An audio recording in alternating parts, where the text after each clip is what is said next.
First of all, Laura, I would be remiss if I didn't tell you that I watch you a lot, okay? And I watch CNN a lot. Let's get that out of the way. What did I feel when I saw those flames? Well, it scares the living daylights out of you, and you hope that the flames don't cross. There's a canyon below me, and about many years ago they had a big fire in that area, and it actually destroyed Will Rogers Park. It's a state park. But it never came across the canyon to our side. And a few nights ago, we were told by some emergency person not to worry, that the wind was drifting out towards the ocean. And however, they were wrong. Don't blame them. You can't predict the wind patterns, really. And it came back. And I began to see some flames licking at Will Rogers Park. I thought, boy, that could really get bad. And it got bad, and you saw that clip now. And we decided it was time to go. Others on the street had already evacuated.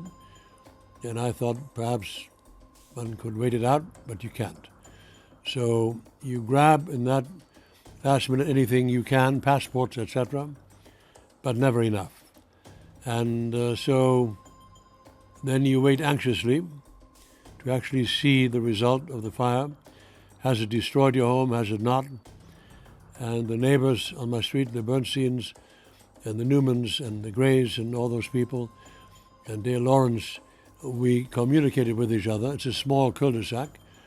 And they had left, and no one really had a video of what had happened. And bits and pieces. And today I found out. A house can be rebuilt, but everything that you have gathered over the years, a lifetime actually in America. I've come here in 1960 and lived in that whole area of LA for the last 60 years nearly. And have seen all kinds of wildfires, all kinds of disasters and slides. It's the price we pay for living in this beautiful area. California is a fantastic state. It's one of the most productive states in the nation, not according to the orange idiot who will take over on the 25th of January or whatever, but it is truly one of the most productive states ever in the United States. Produces more agricultural products than any other state in America. Okay, so all this nonsense you hear about liberal California, there are just as many conservatives here as anywhere else. Okay, that is all mis and disinformation.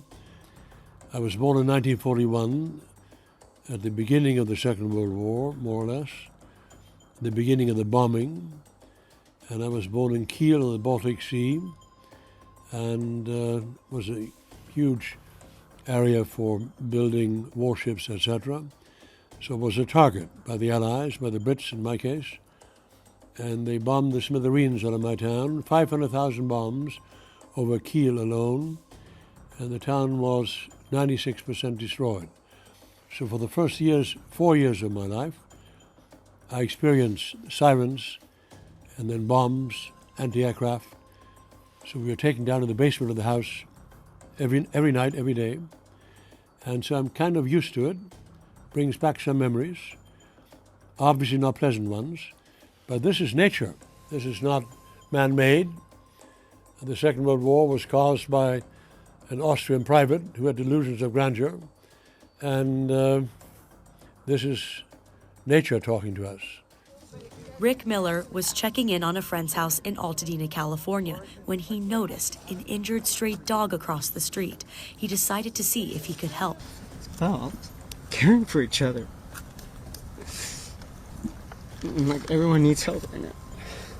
Sorry for crying, but it's really emotional seeing like my friends lose their houses and people losing their animals, and so try to help each other out. Miller says the wildfires have taken a toll on everyone, and the least he could do is try to give back.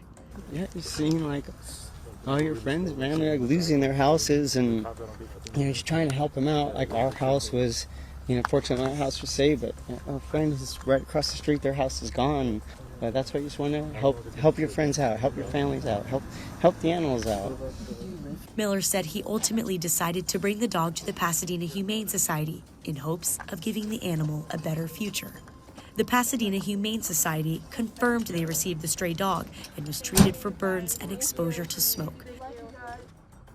Yeah, the winds have picked up overnight. In some spots, now 20 to 30 miles per hour, even gusting higher than that in the mountains, up to almost 50 miles per hour up on top of those mountains. And we've had a few new fire starts. The most significant, obviously, would be Kenneth Fire there.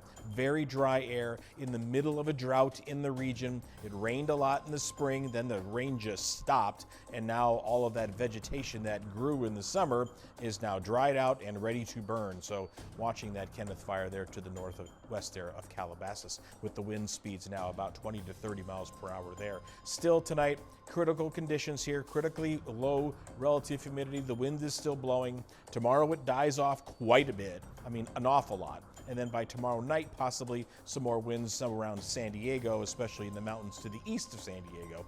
Looking at the smoke, sure, it's still here. Pasadena, Altadena, all the way towards Santa Monica.